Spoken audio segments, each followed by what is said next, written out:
살면서 단 한 번도 여유 있게 살아본 적이 없습니다. 부모님도 젊은 적부터 가난하셨고, 저는 어린 시절부터 일찍이 학교를 그만두고 부모님을 도와서 일을 해야 했어요.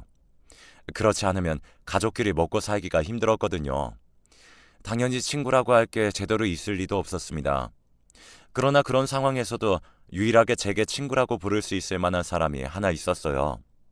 몇십 년 동안 이어진 우정이었고, 그 친구와는 어릴 적 힘들었던 순간부터 늘 오래도록 함께해와서 그런지 서로가 누구보다도 서로를 잘 이해해주는 그런 좋은 관계였습니다.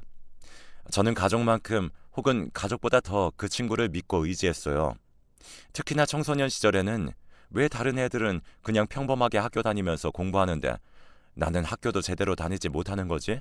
에 대한 불만이 너무 강해서, 부끄러운 이야기지만 살짝 엇나가기도 하고 부모님과의 사이도 그렇게 좋은 편이 아니었어요. 그럴 때마다 제 힘든 것들을 토로할 수 있는 대상은 그 친구가 유일했습니다. 야, 우리 나중에 어른 되더라도 우리 계속 친구하면서 지내는 거다. 그 친구가 없었다면 제 인생은 아마 2배 정도 더 암울했을 거예요. 힘겨운 학창 시절을 보내면서 친구와 시간을 보낼 수 있다는 게 제게는 정말 거의 유일한 위안이었으니까요. 부모님의 일을 도우면서도 시간이 난다면 꼭 친구와 만나서는 별건 아니더라도 함께 돌아다닌다거나 이것저것 구경하는 등 여러모로 시간을 보냈습니다. 이런 저희의 우정은 당연히 어른이 되어서도 변치 않았습니다. 특히나 친구는 저만큼은 아닐지라도 역시나 집안 사정이 그리 넉넉지 않았기 때문에 아마 친구 역시 저를 어느 정도 의지하는 부분이 있었을 거예요. 서로가 서로를 보듬었다 보니 당연히 사정이 조금 더 나아진 뒤에도 우정은 더욱더 견고해져 갔습니다. 그러다가 30살이 되었을 때 친구가 결혼을 하게 되었어요. 정말 가족 같은 친구였기에 그 누구보다도 친구의 결혼식이 너무나 기뻤습니다. 저는 없는 형편에 있는 돈을 다 끌어모아서 축의금도 200만 원을 해줬어요. 당장 한 푼이 아쉬운 상황에서 200만 원이란 돈이 크긴 했지만 친구와는 바꿀 수 없었죠. 야, 너는 무슨 축의금을 200만 원이나 했어? 괜히 미안하게. 아, 아이, 다른 사람도 아니고 네 결혼식인데 내가 돈을 아낄 일이 있냐? 걱정 말고 받아. 대신 나중에 배로 갚고. 알았지? 결혼을 한 친구는 이전보다 훨씬 더 안정적이고 행복해 보였습니다. 그런 모습을 보니까 저도 결혼이 하고 싶어지더라고요. 하지만 결혼은커녕 언감생심, 연애조차 꿈도 못 꾸는 처지였어요.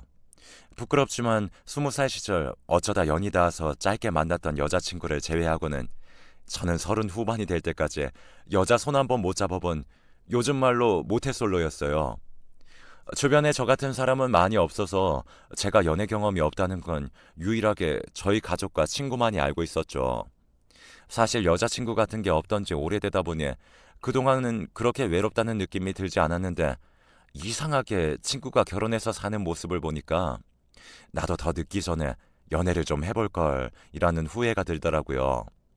하지만 워낙 숫기도 없고 여자랑 잘 어울릴 자신도 없기 때문에 저는 노총각 신세를 유지해야 했어요. 너는 언제 결혼할 거냐며 손주는 안 보여줄 거냐는 부모님의 성화를 제외하면 노총각으로 사는 것도 아주 나쁘지만은 않았죠. 가끔씩 친구네 집에 가서 재수 씨도 만나고 친구네 자식 보면서 시간을 보내는 것만으로도 어느 정도 외로움이 충족이 됐거든요. 그러던 어느 날이었습니다. 한 3달 정도 친구와 연락이 안 되던 때가 있었어요. 원래는 아무리 바빠도 주에 한 번씩은 꼭 전화통화를 했던 친구였던지라 이렇게 3달 가까이 연락이 안 됐던 적은 처음이라 저는 당연히 친구가 걱정이 되었습니다. 물론 일이 바쁘면 사람이 연락하기 힘들다는 건 모르는 게 아니지만 그럴 때면 문자라도 꼭 한 통씩은 나누었거든요. 그런데 그 시기에는 문자조차 없었기 때문에 집이라도 찾아가 봐야 하나 고민할 정도였습니다. 하지만 기껏 찾아갔다가 괜히 잘 지내고 있는데 방해를 할까봐 고민만 하기를 수차례. 3달 내내 연락이 끊겼던 친구가 갑작스럽게 전화를 했어요. 야, 너 대체 무슨 일이야? 이렇게까지 연락 없던 적이 없었잖아. 아, 미안. 요새 내가 상황이 좀 안 좋고 그래서 연락할 겨를이 없었다. 아, 그래? 지금은 상황이 어때? 괜찮고? 많이 나아졌어. 뭐 그냥 당장 죽지만 않을 정도지 뭐. 솔직히 아직도 신경 써야 할 게 너무 많아. 그런데 아니다. 너한테 이런 얘기해서 뭐하냐. 오랜만에 연락했는데 괜히 우중충한 이야기 하기 싫어. 왜? 무슨 일인데? 일단 얘기나 해봐. 내가 도와줄 수도 있잖아. 아, 그러면 너 혹시 나한테 돈 좀 빌려줄 수 있어? 내가 너랑 연락 안 하는 사이에 사업을 하나 시작했는데 이게 생각보다 돈이 더 많이 들어가더라고요. 그런데 내가 지금 딱 1억 정도가 부족한 상황이라 담보대출을 더 받으려고 해도 이미 대출을 끌었을 수 있는 데까지 끌어서서 더 돈도 안 빌려주더라고. 오랜만에 전화를 한 친구는 이전에 하던 일을 그만두고 사업을 하고 있었다고 합니다. 그리고 사업을 위해서 5천만 원이 더 필요한데 그 돈을 저에게 빌려달라고 부탁했죠. 저에게 5천만 원은 당연히 큰 돈이었습니다. 아마 부모님이 이 사실을 알았다면 미쳤냐고, 아무리 친한 친구라고 해도 어떻게 5천만 원을 턱턱 빌려주냐면서 뭐라고 했겠지만 저는 다른 사람도 아니고 그 친구에게라면 비록 전 재산이 5천만 원이라고 할지언정 아무런 거리낌 없이 빌려줄 수 있었습니다. 그래서 저는 걱정하지 말라고 5천만 원까지는 있으니까 그 정도 돈은 빌려주겠다면서 친구에게 바로 5천만 원을 송금했어요. 사실 제가 만약 친구처럼 가정이 있는 상황이었다면 아무리 그렇게 친한 친구고 믿는 친구라고 할지언정 5천만 원을 빌려주지 못했을 겁니다. 하지만 불행인지 다행인지 몰라도 제가 여자친구 하나 없는 노총각이었기 때문에 조금 더 자유롭게 돈을 빌려줄 수 있었죠. 제가 준 5천만 원을 받은 친구는 너무 고맙다면서 전화로 거듭 인사를 하고 말했습니다. 내가 이 돈 꼭 갚을게. 사업 성공해서 너한테 배로 돌려줄 거야. 돈을 빌려줄 당시 배로 갚는 걸 기대하고 그런 건 당연히 신경 쓰지 않았어요. 제게 중요한 건 오로지 친구가 이 돈을 이용해서 정말 원하는 대로 사업을 꾸려나갈 수 있는 것뿐이었습니다. 저는 마지막까지 전화로 친구를 응원한 뒤에 통화를 끊었어요. 그리고 그 뒤로는 일부러 친구에게 연락하지 않았죠.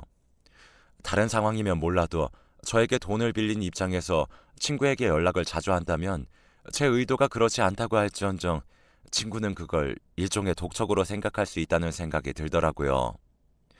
안 그래도 힘든 상황에서 사업 꾸려나가려고 애쓰는 친구에게 제가 부담 주고 싶지 않았어요.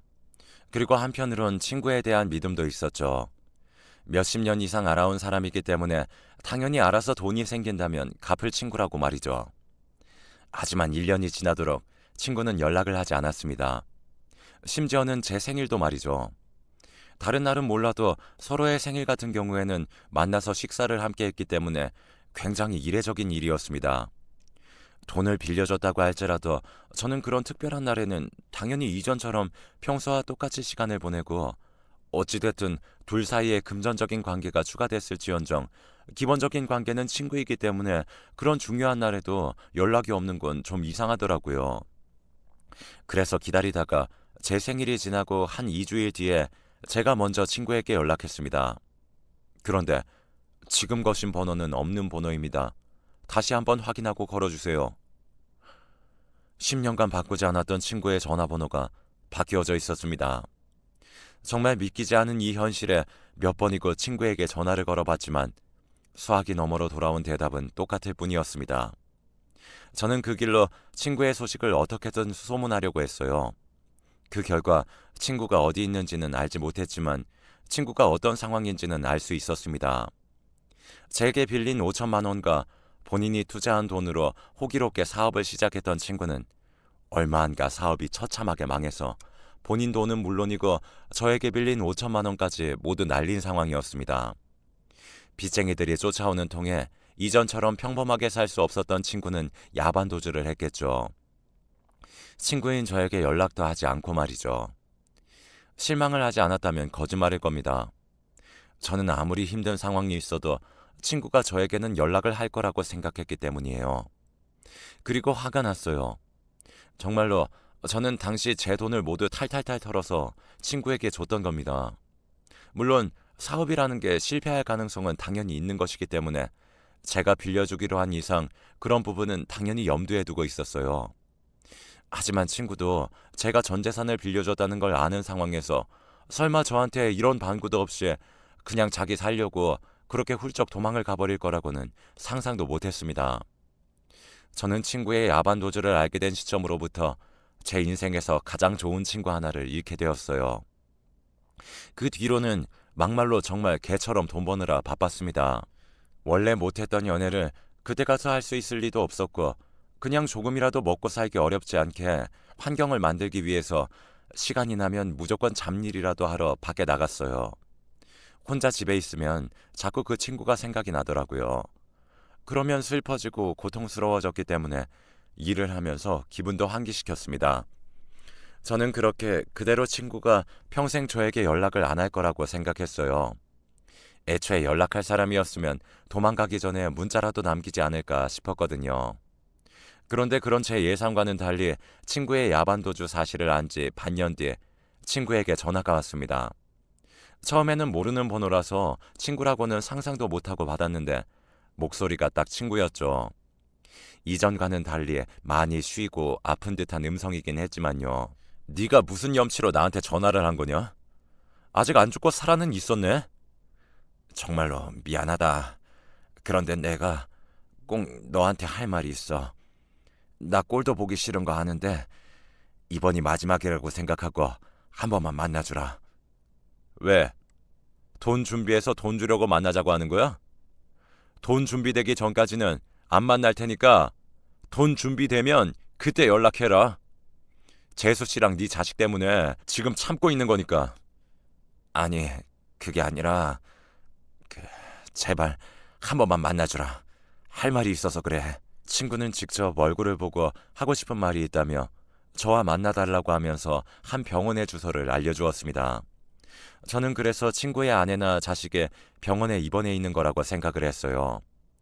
그런데 막상 병원에 누워있는 것은 친구였죠. 심지어 그냥 조금 아프고 만 것이 아닌 말기 암이었습니다.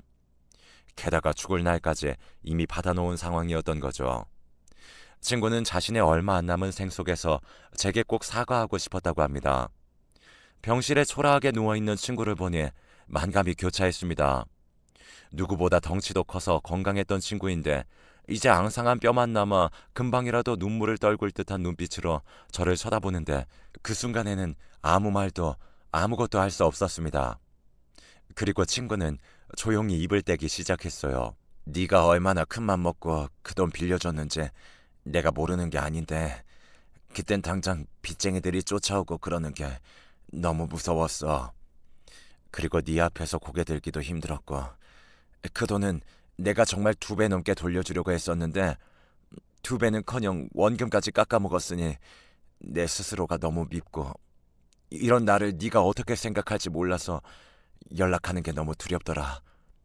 하지만 아무리 두려워도 그랬으면 안 됐는데 정말 미안하다.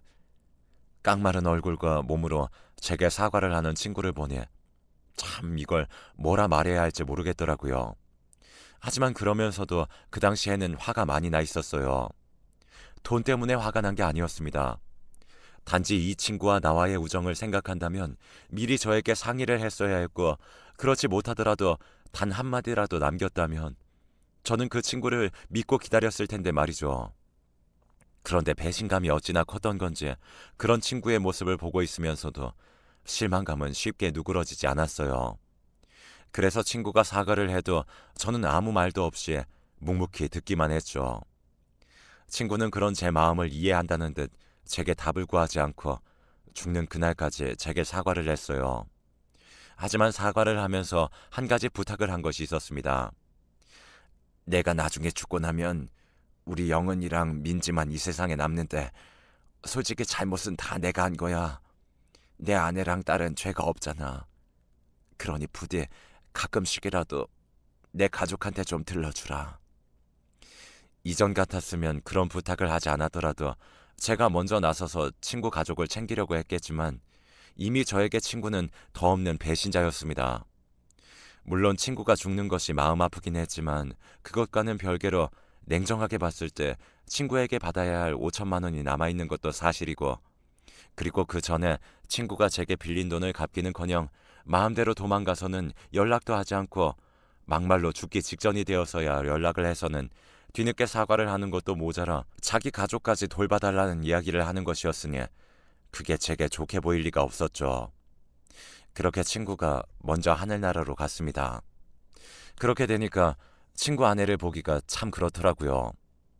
비록 처음에는 모르는 사이였으나 친구네 집에 자주 놀러 가면서 장난식으로 재수씨 하면서 인사를 하며 개인적으로 참 많이 친해진 사이였는데 이제는 이전만큼 친하게 지내기는 어려웠으니까요.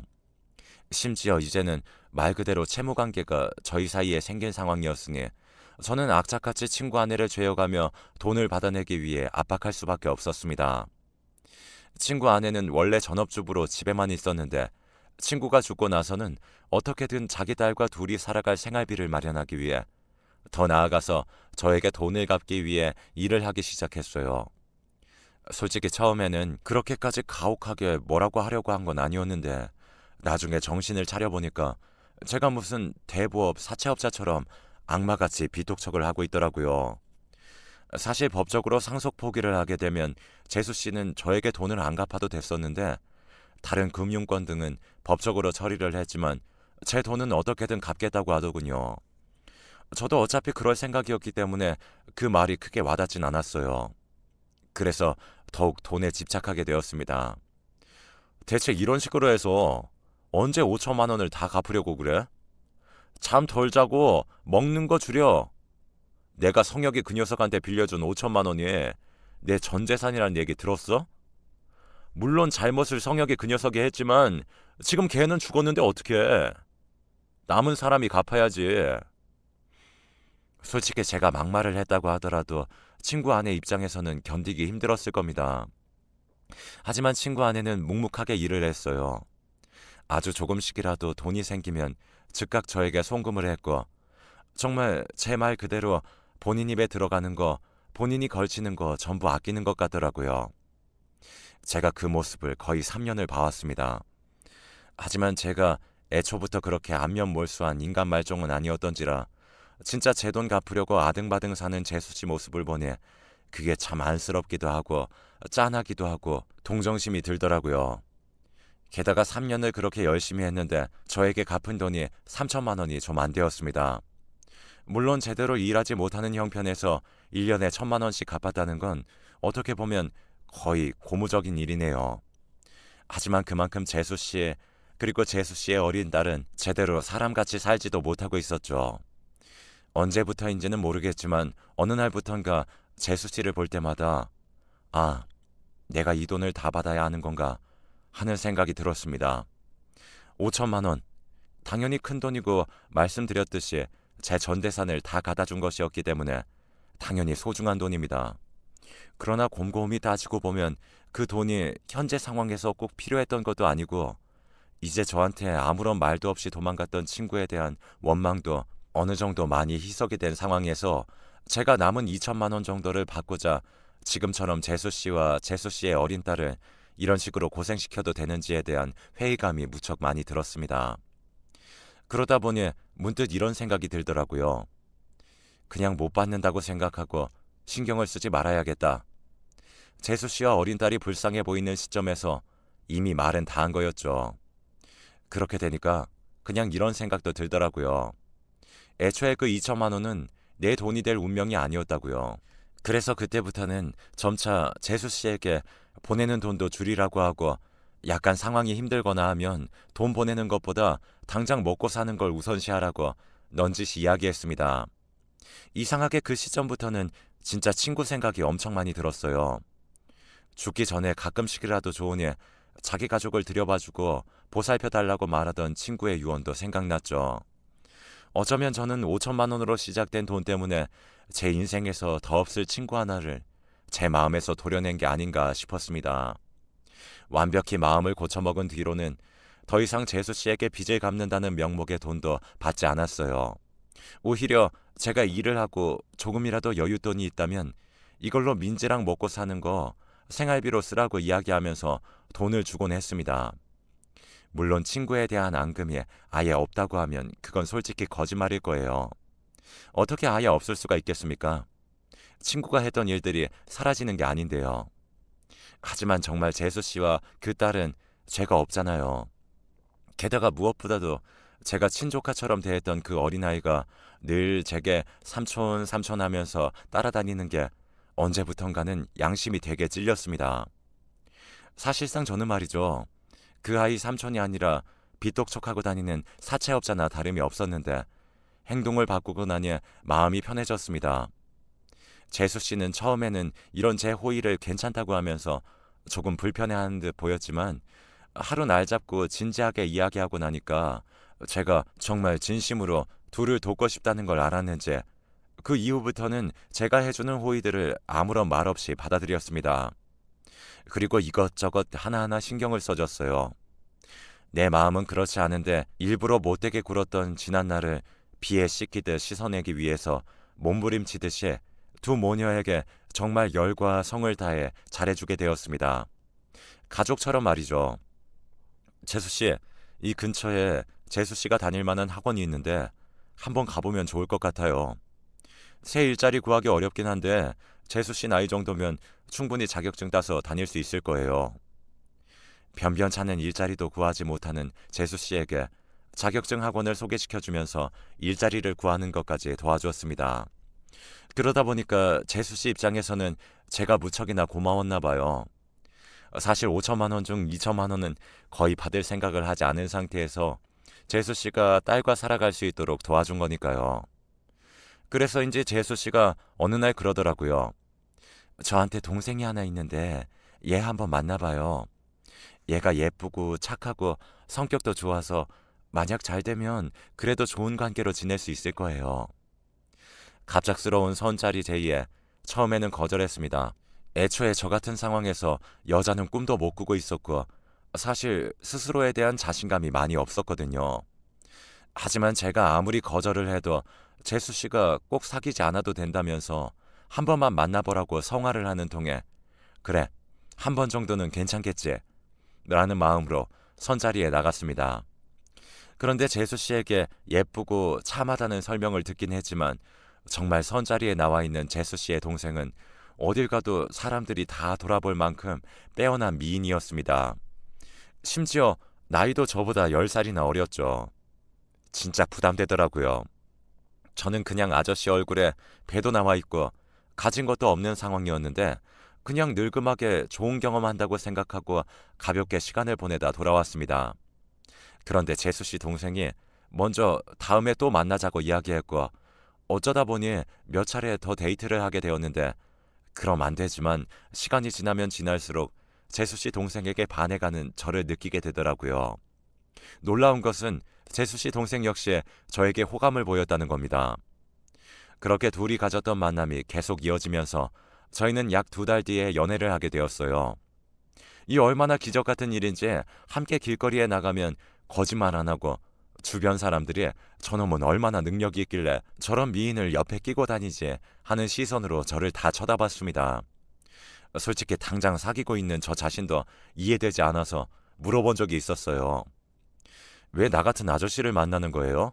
그러면 여자친구는 늘 이렇게 이야기했습니다. 저만큼 배려심 넘치고 착한 사람이 없다고요. 나중에 들어보니까 여자친구는 재수 씨에게 제 이야기를 많이 들어왔던 모양입니다. 그리고 자연스럽게 제가 생활비를 지원해주고 일자리도 알아봐주는 점, 그리고 남은 빚은 거의 받지 않는 식으로 행동을 취하고 있다는 점까지 들은 여자친구는 먼저 저를 만나보고 싶다고 재수 씨에게 이야기를 했다고 해요. 그리고 실제로 만난 제가 정말 재수 씨에게 들은 것처럼 착해 보여서 마음에 들었다고 했죠. 결국 저희는 지금 결혼식을 올리고 부부로서 살고 있습니다. 살면서 제게 결혼은커녕 연애 자체도 불가능한 일이라고 생각하고 나랑은 연이 없는 일이다 하며 살고 있었는데 이렇게 어리고 예쁘고 현명한 아내와 결혼하게 되다니 지금도 솔직히 믿기지 않아요. 재수 씨가 강력하게 제 칭찬을 하면서 이야기하지 않았다면 아마 제게 이런 날은 없었겠죠. 상황이 이렇게 되고 보니까 제가 마음을 고쳐먹은 것이 천만다행이라는 생각이 듭니다. 여러분도 당장은 손해를 보는 일이라고 생각이 될지언정 최대한 마음을 곱게 쓰시면 저와 같이 복을 받을 수 있을 거예요.